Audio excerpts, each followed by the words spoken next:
Hello student, good morning. Drawing classes by Gudiya ma'am channel पे आप सभी का स्वागत है। कक्षा 12 चित्रकला और बोर्ड एग्जाम चल रही है बच्चों आपकी। अभी लगभग पेपर हो चुके हैं। हिंदी साहित्य है, उर्दू है, ड्राइंग है, ये कुछ बचे हुए हैं। तो हम बात करेंगे चित्रकला की, ठीक है, जो कि आपका 11 अप्रैल को एग्जाम होने वाला है। तो आज आप इस वीडियो को बिना स्किप किए पूरा देखेंगे, क्योंकि 2 नंबर यहाँ से आने वाले हैं। मैंने मेरी तरफ से पूरी कोशिश की है, 100% मैंने कोशिश की है। किसी भी लाइन को मैंने बुक से छोड़ा नहीं है जहाँ से छोटा क्वेश्चन छूट जाए। और बच्चों देखो, इस चैप्टर में से है ना, ये देखिए आप, 1/2 के और 3/4 के क्वेश्चन ही आएंगे, बड़े क्वेश्चन नहीं आएंगे बच्चों, ठीक है। बड़े क्वेश्चन इसमें से नहीं आएंगे, ठीक है। 1/2 या 3/4 के इस हिसाब से क्वेश्चन आएंगे, और क्वेश्चन आएंगे आपके 2 नंबर के। ये जो चैप्टर है वो कितने नंबर का है? 2 नंबर का है, ठीक है ना, 2 अंक का है, ठीक है। तो अब देखिए, शुरू करते हैं।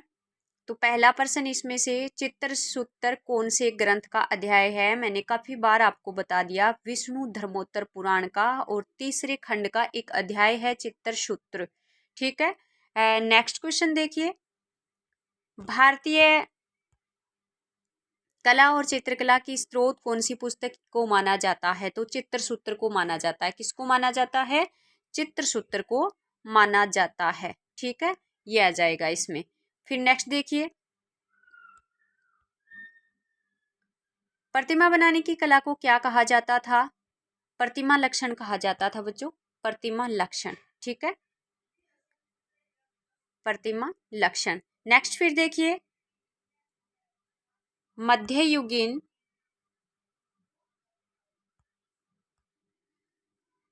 मध्ययुगीन काल के चित्रों ने कौन सा सामान्य नाम अर्जित किया? तो मध्ययुगीन काल के चित्रों ने क्या नाम अर्जित किया था? लघु चित्र नाम अर्जित किया था। नेक्स्ट क्वेश्चन देखिए, पांडुलिपि सेट का सबसे महत्वपूर्ण पृष्ठ कौन सा होता है? कोलफन पृष्ठ होता है, ठीक है। कोलफन पृष्ठ के बारे में हमने काफी बार जिक्र किया है। पांडुलिपि का महत्वपूर्ण पेज होता है और उसके ऊपर महत्वपूर्ण जानकारियां अंकित रहती है, जैसे कि संरक्षक का नाम है, चित्र का नाम है, संगठन का नाम है, स्थान का नाम है, डेट का नाम है, जिस डेट को पांडुलिपि कंप्लीट हुई थी। तो इस तरह से महत्वपूर्ण जानकारियां इसके ऊपर रहती है, इसलिए इसको पांडुलिपि का महत्वपूर्ण पृष्ठ बोला जाता है। कोलफन पेज महत्वपूर्ण पृष्ठ होता है। नेक्स्ट क्वेश्चन है, पश्चिम भारतीय चित्रकला का प्रमुख केंद्र कौन सा था? गुजरात था। कौन सा था? गुजरात था, ठीक है। एक तो पश्चिम भारत में पनपी थी और एक पूर्वी भारत में। पश्चिम भारत में पनपी वो चित्रशैली क्या कहलाई थी पता है आपको? जैन चित्रशैली थी। और पूर्वी भारत में थी वो पाल चित्रशैली थी। तो पश्चिम भारत में गुजरात है वो मेन सेंटर था, क्योंकि यहाँ पे बड़े बड़े बंदरगाह थे। यहाँ के जो शक्तिशाली सरदार हैं, यहाँ के जो व्यापारी हैं, वो व्यापार के वजह से धनवान हो गए थे और यहाँ की कला पर व्यय करने की ताकत रखते थे। और गुजरात है वो मेन सेंटर था, यहाँ पे सबसे ज़्यादा काम हुआ था कला का। जैन स्कूल ऑफ पेंटिंग क्या है अगर आपसे पूछा जाए तो आप बताओगे? वेस्टर्न इंडियन स्कूल का वह हिस्सा जो जैन विषयों और पांडुलिपियों को दर्शाता है, उसे जैन स्कूल ऑफ पेंटिंग के नाम से जाना जाता है। फिर नेक्स्ट क्वेश्चन देखते हैं। नेक्स्ट में देखिए, शास्त्रदान की अवधारणा कौन से समुदाय में थी? शास्त्रदान की अवधारणा कौन से समुदाय में थी? तो ये थी जैन समुदाय में, ठीक है, जैन समुदाय में थी। नेक्स्ट क्वेश्चन देखते हैं, जैन समुदाय ने सचित्र चित्रों को दान करने का कार्य किस मठ को सौंपा था? तो जो जैन कम्युनिटी है उसमें जो शास्त्रदान की जो अवधारणा थी ना, तो उसको और सॉरी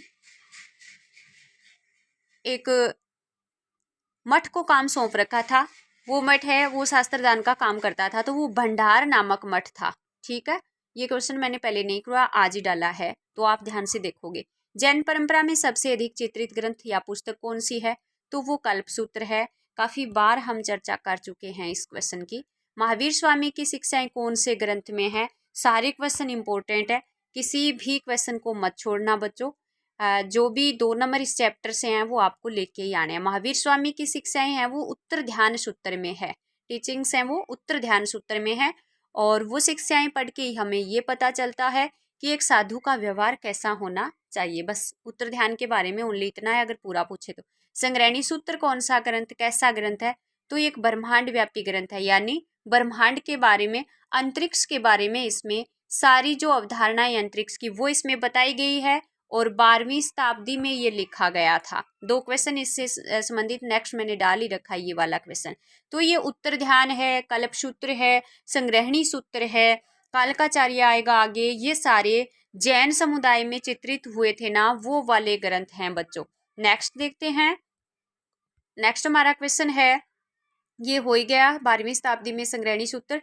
पांडुलिपियों को सुरक्षित रखने का जो आवरण है उस आवरण को क्या कहते हैं। मैंने पटलिस आपको बहुत बार रटाया है, लेकिन इसका दूसरा नाम मैं आज बता रही हूँ बच्चों आपको, पाटली होता है। ठीक है, पाटली, पटलिस ओब्लिक पाटली लिखते हो तो सही होगा, पटलिस लिखते हो तो भी सही है, पाटली लिखते हो तो भी सही है। ठीक है, पटलिस या पाटली किससे बना होता है, लकड़ी का एक बॉक्स, जो पांडुलिपि जिसके अंदर पांडुलिपि को सुरक्षित रखा जाता था, इसलिए कहा गया कि पांडुलिपि के आवरण को क्या कहते हैं, पाटली या पटलिस कहते हैं, और ये लकड़ी का बना होता है। ठीक है, फिर देखिए कागज के आने से पहले जो जैन चित्र हैं वो किस पर बनाए जाते थे, ये पाम लीफ पे बनाए जाते थे, ताड़ के पत्तों पर बनाए जाते थे। इंपॉर्टेंट क्वेश्चन है। फिर कागज कौन सी शताब्दी में आया, तो हमारे चैप्टर में ये दे रखा है, कागज 14वीं शताब्दी में आया था। इंपॉर्टेंट क्वेश्चन है बच्चों। भारत के पश्चिम क्षेत्र में सबसे पहली ताड़ के पत्ते की जो पांडुलिपि है वो कौन सी शताब्दी की है, तो वो 11वीं शताब्दी की है। सबसे प्राचीन पूछे या सबसे पहली, वैसे पूछे कि सबसे पहले, जो सबसे पहले मिली है वो आज अगर हम देखें तो वो सबसे प्राचीन मानी जाएगी, जो 11वीं शताब्दी की है।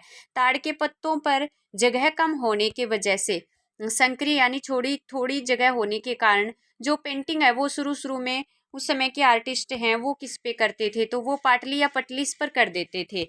तो ये बात नॉर्मल सी है, लेकिन आपको ध्यान रखनी है। नेक्स्ट हमारा क्वेश्चन देखिए, पटलिस या पाटली पर किस प्रकार का चित्रण किया जाता था। हमने बहुत बार बात की है, चमकीले रंगों से देवी देवताओं की छवियों, देवी देवताओं के चित्र भी लिख सकते हो, इनकी जगह छवि या चित्र एक ही बात है। और जैन आचार्यों के जीवन के जो इंसिडेंट है, जो घटनाएं हैं, उनको चित्रित किया जाता था। इंपॉर्टेंट क्वेश्चन है। जैन चित्रों के लिए सबसे अधिक अगर रचनात्मक चरण देखें, यानी जिस समय जैन कला का सबसे ज़्यादा विकास हुआ रचनात्मक चरण, तो वो है 1350 1450 के लगभग का समय है बच्चों। पाल कला कहाँ विकसित हुई, तो पूर्वी भारत में, और पश्चिम भारत में कौन सी कला थी, वो जैन कला थी, जिसकी हमने बात की है। नेक्स्ट क्वेश्चन देखिए, पाल कला की सचित्र पांडुलिपियों के शुरुआती उदाहरण की जो पांडुलिपि मिली है वो कौन सी शताब्दी की है, तो 11वीं और 12वीं शताब्दी आपको ध्यान में रखना है। पाल कला के समय के जो बौद्ध शिक्षा के महान केंद्र थे, जहाँ पर बौद्धिक शिक्षा दी जाती थी, वो नालंदा और विक्रमशिला थे। ठीक है, कांस्य प्रतिमाओं की ढलाई का कार्य भी कहाँ होता था, नालंदा और विक्रमशिला में होता था। ध्यान रखोगे, इंपॉर्टेंट क्वेश्चन है। नालंदा और विक्रमशिला मठों में अध्ययन के लिए छात्र आते थे ना, वो कहाँ से आते थे, ये पूछा है, थोड़ा ध्यान से देखोगे। यहाँ से दक्षिण पूर्व एशिया से आते थे। इंपॉर्टेंट क्वेश्चन है बच्चों। पाल कला किन स्थानों पर फैली, very important, Nepal, Tibet, Burma, Sri Lanka और जावा।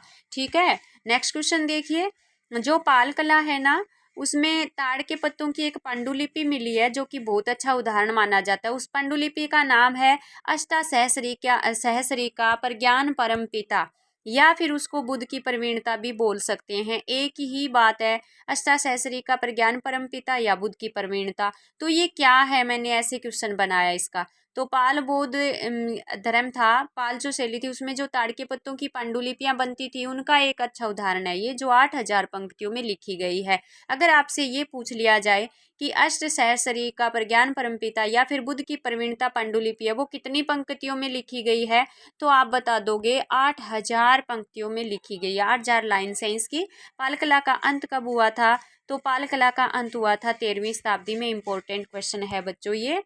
नेक्स्ट क्वेश्चन की तरफ चलते हैं। पाल कला के अंत का कारण क्या था, तो मुस्लिम आक्रमणकारियों के हमले से पाल कला का अंत हुआ था। ये भी देखना, मैंने ये प्रश्न पहले साइड नहीं करवाया, आज ही डाला इसमें।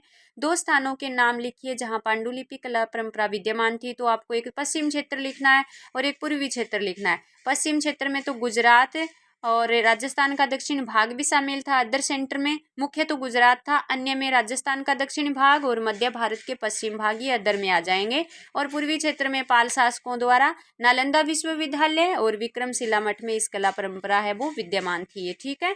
तो ये 1/2 के हिसाब से जो क्वेश्चन थे वो हो गए हैं। लगभग मैंने 30 क्वेश्चन डाल दिए हैं। 30 में से आई होप कि क्वेश्चन आएंगे, क्योंकि मैंने बुक में से ऐसी कोई लाइन नहीं छोड़ी जहाँ से इंपॉर्टेंट बातें आ रही थी निकल के। अब देखिए यहाँ मैं बिना एक्सप्लेन करे कुछ क्वेश्चन बता रही हूँ, क्योंकि इस चैप्टर के क्वेश्चंस का मैंने मेरे चैनल पे आप पीछे जाके देख सकते हो, पांडुलिपि वाले में कई बार इनको एक्सप्लेन करके मैंने डाल दिया है। तो आज मैं आपको बता रही हूँ क्वेश्चन पढ़ने के लिए कि पांडुलिपि चित्रकला क्या है, जरूर पढ़ना, छोड़ना नहीं। आ जाएगा 3/4 का क्वेश्चन इसमें। पाल चित्रकला पर टिप्पणी लिखिए, जरूर पढ़ना। जैन चित्रशैली पर टिप्पणी जरूर पढ़ना है आपको। पश्चिम भारतीय चित्रकला के बारे में बताइए, तो पश्चिम भारतीय चित्रकला में गुजरात वाला जो हमने पढ़ा था, मेन सेंटर गुजरात था, शक्तिशाली सरदार व्यापारी, वो वाला पढ़ना है आपको। ठीक है। कल्प सूत्र क्या है, तो मैंने बताया है। कल्प 24 जैन तीर्थंकरों की जीवनी को गा के बताया गया है। 5 इंसिडेंट भी है उसमें, वो जन्म वाले, मोक्ष वाले, वो सारे। संग्रहणी सूत्र क्या है, ब्रह्मांड व्यापी ग्रंथ 12वीं शताब्दी में लिखा गया, अंतरिक्ष मापन की सारी अवधारणाएं इसमें विद्यमान है। कालकाचार्य कथा मैंने बहुत अच्छे से करवाई है। आचार्य कालक की कथा है, जो अपनी अपहृत बहन को दुष्ट राजा के चक्कर से छुड़ाने का अभियान शुरू करता है। उस अभियान में उसके क्या क्या अभियान रहते हैं, सबसे पहले जमीन का शुद्धिकरण करना, फिर मैजिकल पावर्स मतलब अपनी जो जादुई शक्तियां दिखाना, फिर अदर राजाओं के साथ संबंध बनाना, और अंत में दुष्ट राजा का अंत करके अपनी बहन को छुड़ाना। इस तरह का इसका कोई अभियान था। तो वो सारे स्टेप बाय स्टेप आपको लिखने हैं। नेक्स्ट देखिए, उत्तर ध्यान सूत्र क्या है, तो उत्तर ध्यान सूत्र के बारे में मैंने बहुत अच्छे से बता दिया है आपको कि इसमें महावीर स्वामी की जो शिक्षाएं हैं वो हैं।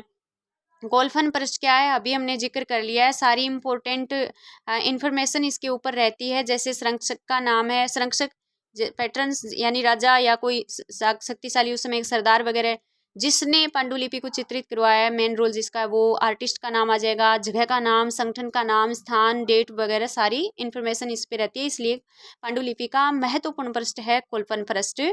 तो ये भी इम्पोर्टेंट है।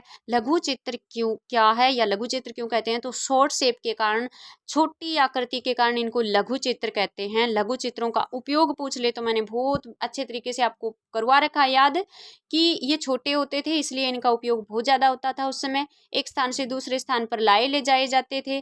छोटी आकृति होने के कारण दरबारियों को, राजाओं को आपस में भेंट स्वरूप देते थे। राजकुमारियों के विवाह में जो डावरी प्रथा, जिनको हम दहेज प्रथा बोलते हैं, तो एज ए गिफ्ट दिया जाता था। कीमती होते थे, वैल्यूबल होते थे, इसलिए उपहार स्वरूप दिया जाता था।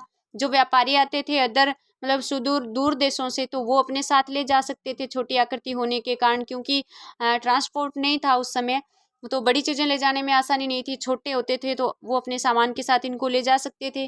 धनवान लोग हैं वो अपने घरों की शोभा बढ़ा सकते थे, हाथ में लेकर पास में लाके निरीक्षण कर सकते थे छोटी आकृति के कारण। तो ये उपयोग आपको सारे के सारे बताने हैं लघु चित्र का, अगर आपसे पूछ लिया जाए तो ये मेन इंपॉर्टेंट क्वेश्चन आपके रहने वाले हैं पांडुलिपि वाले चैप्टर में से। अच्छे से पढ़ोगे इस चैप्टर को। 2 नंबर इस चैप्टर के हैं बच्चों, बहुत ही सरल चैप्टर है ये। आगे नेक्स्ट में एक वीडियो आज या कल मॉर्निंग में, कल पक्का आपको मिलेगा, एक चैप्टर का और मैं डालूंगी इम्पोर्टेंट इन्फॉर्मेशन। और कुछ चैप्टर बड़े हैं, उनमें से छोटे क्वेश्चन आएंगे, तो क्वेश्चन संख्या ज़्यादा भी रह सकती है, क्योंकि इसमें देखिए 2 नंबर का चैप्टर और काफ़ी सारे क्वेश्चन बन गए हैं। तो कहाँ से क्या पूछा जाए एग्जिट किसी को नहीं पता होता। बस इम्पोर्टेंट जो चीज़ें होती है वो आपके आगे लाना, ये हमारा टीचर्स का काम होता है, और यही मैंने किया है। और आई होप कि इसमें से जो भी क्वेश्चन पूछे जाएं 2 नंबर के, वो सारे आ जाएं। और आपको ये PDF वगैरह आप निकलवा लोगे या नोट करो तो नोट कर लोगे। 11 तारीख के जो आपका एग्ज़ाम है ड्राइंग का, उसके लिए आपको इस वीडियो को ज़रूर देखना है बिना स्किप किए। तो आज के लिए बस इतना ही। धन्यवाद।